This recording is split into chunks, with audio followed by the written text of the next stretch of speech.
Welcome back to the Portage Curling Club. We are down to the final end here unless we go to extra. 8th end, we are tied up at 4. Fleury and Froud.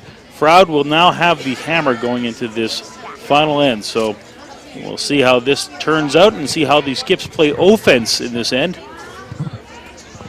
Now, if you're Fleury, what's your thought? Do you play for the win right now? Do you play pretty aggressive to the center line?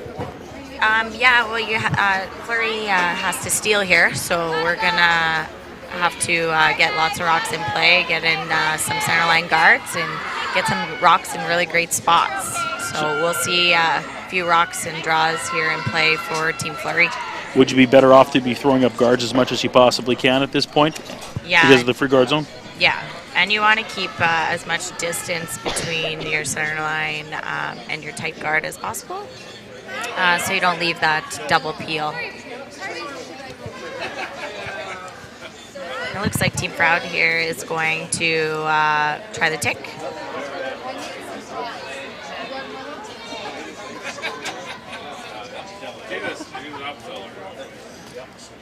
Megan Arnold, the lead from Team Froud.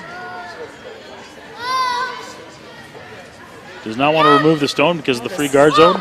It's looking pretty close here. Beautiful tick. Great shot. Really good shot.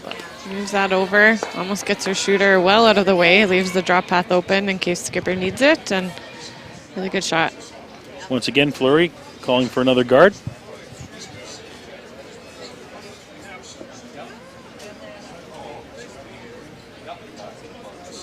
They'll want to put this in a slightly different spot so that the other lead doesn't have the exact same shot she just played.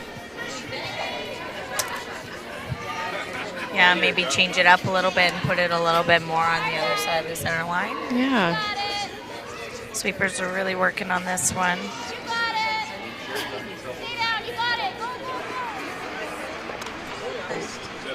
That rock did not make it over. So, golden opportunity now for Froud to draw one in behind some cover or put up some cover.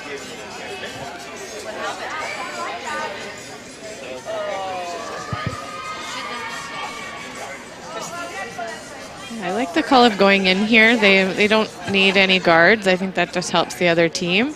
Just need to keep the path open for their last one. So electing to go in here. It's good to have one in the rings in case they need to hit on their last one. They won't need to stick around. Yeah, I think on this one you want to make sure you're in the house. You don't want to ever come up light here and put any kind of guards. Keep the path open for their last one. To go in here. Got it.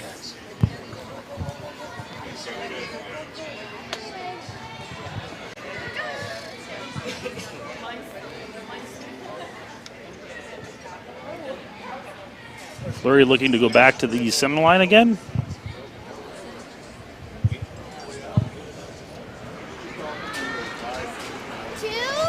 Liz Fife with her first stone of the end.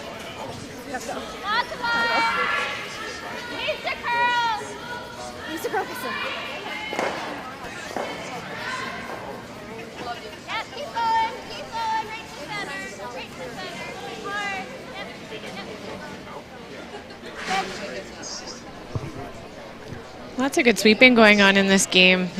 Big curl is nice, but that also means you're sweeping a lot of rocks and either holding them straight or finishing them. And so really good brush there to take that as far as they could. Yeah, that's for sure. Having such a major swing on the ice, it's definitely a lot of sweeping happening.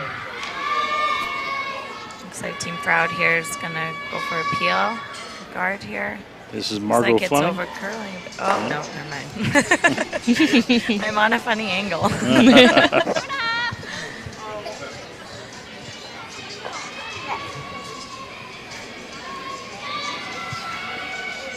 So Kerri Einarson and Val Sweeting with me in the broadcast booth here, the Tavern United broadcast booth. Live Kerri Einarson, sorry. Kerri, just a slip, just going back in time.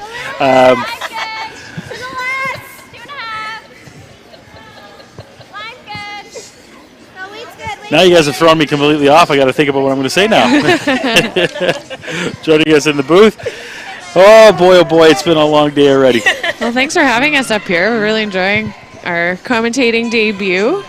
Having a good time here at the Canadians. We love the spiel. It's just such a great setup with the hotel attached to the rink. It's been beautiful outside, so we've went outside for a walk and stuff, but our nice Manitoba winters, if it wasn't, we could not have to go outside all day.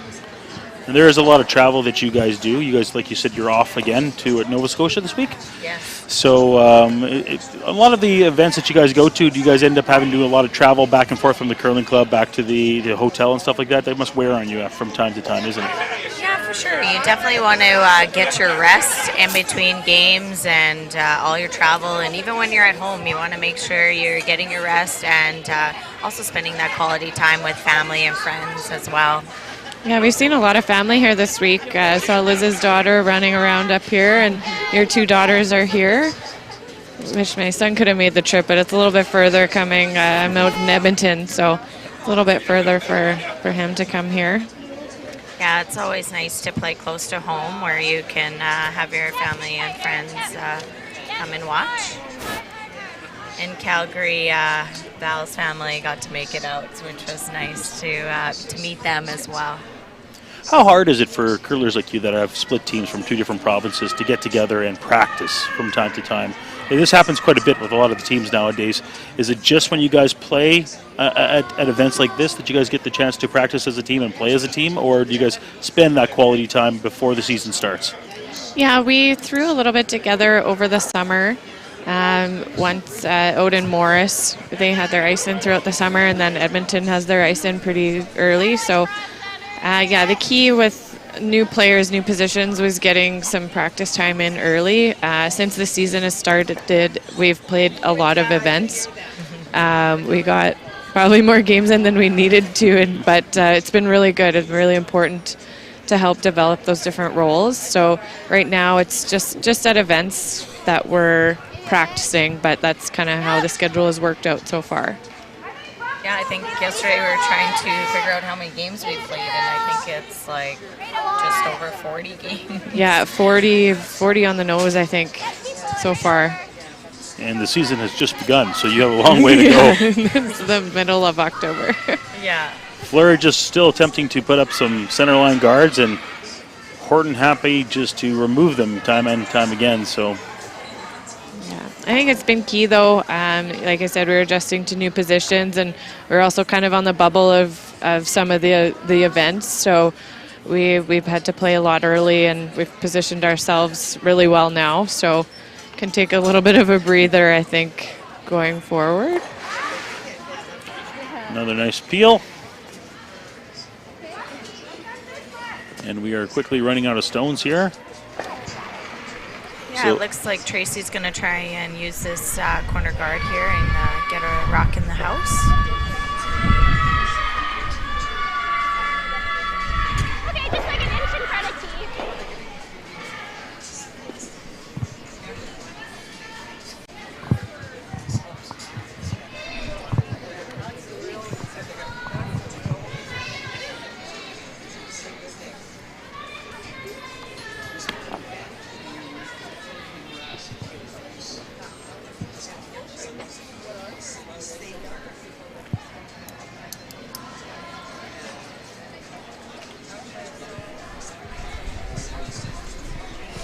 Tracy now with her first of two stones. It's a little tight. Trying to bury one. Okay, we're crossing early.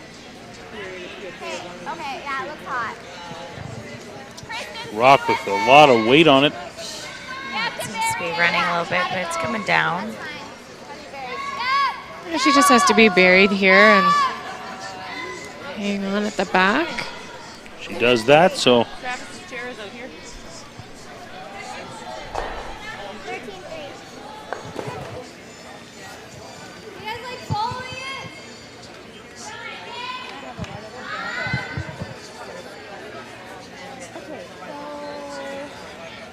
It's also nice, like, for us, if it wasn't for our sponsors, for sponsoring us teams, we wouldn't be able to do what we love. So we really love that they have our support, or we have their support. So it's really nice to have such great, wonderful sponsors.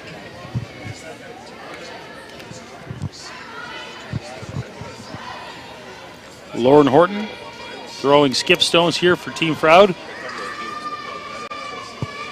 Looking to follow suit and trail the blue rock that's in the back 12. Freeze up to it.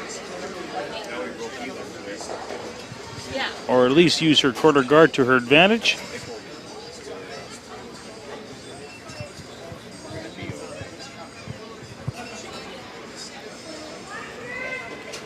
Sweepers on it right away. Yeah, sweepers seem to like this one. It's curling quite a bit. Can use the blue for backing if she's a little heavy, but looks like the weight is just about perfect. It's like a great shot, great draw weight she's had all game. Right above the tee, so a perfect shot here. Fleury's looking for a little bit of a hit and roll. I think you need like a board. It's so high. Yeah. Yeah, I'm just seeing how far we'll roll with. Yeah, we're gonna have weight like a board. Yeah. Yeah. Yeah. Okay, I like it. Got it. So Fleury looking to remove the yellow. Roll over to the right side of the screen. Sit her two and hope for a miss here by the Froud foursome. We're trying to roll the shooter like back for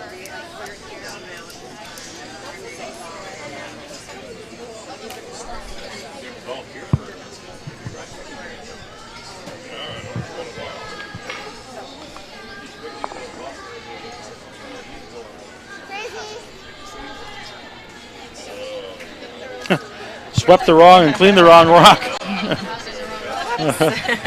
Happens, I guess, from time to time. It does.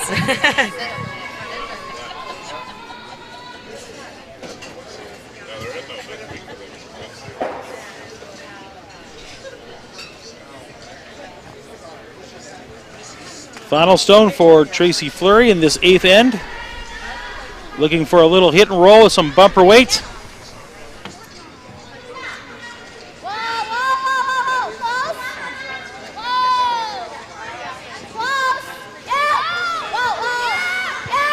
For line, needs a good chunk.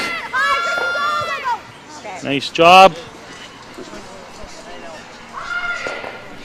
And look at this, Horton just ignoring that rock completely, just going to go for the draw and the win. Yeah, it shows how confident she is in her draw weight, and rightfully so. She's made them all. Great roll by Tracy, though. Shrinks the scoring area a little bit, forces her to touch a piece of the forefoot.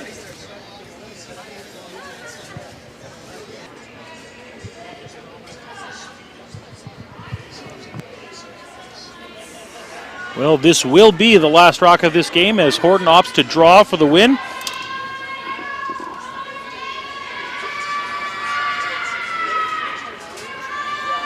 The Waterloo team here with a chance to draw to the edge of the forefoot for the win. Sweepers are confident on weight.